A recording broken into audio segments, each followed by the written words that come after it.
बेटा, मैं वो कमरा हसन को देना चाह रही हूँ। तो आप एक काम करें, हसन को वही कमरा दे दें जहाँ वो रह रहा है। अरे नहीं बेटा, वो उसका कमरा जो है वो बहुत छोटा है।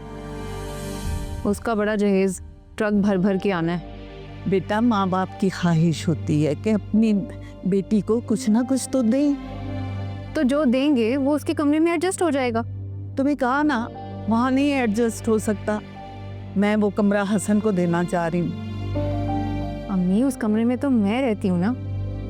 तुम्हारी शादी हो चुकी है, अब तुम्हारा घर वो है जहाँ तुम्हारा ससुराल है।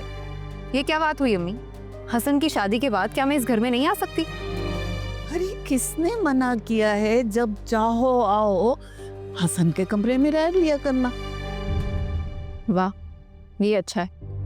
बहू इस घर में आई नहीं और लगता है उसने पूरे घर पे कब्जा कर लिया है।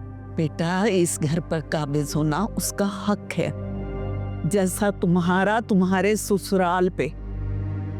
हाँ, वहां जैसे मुझे कोई हक जमाने देता है।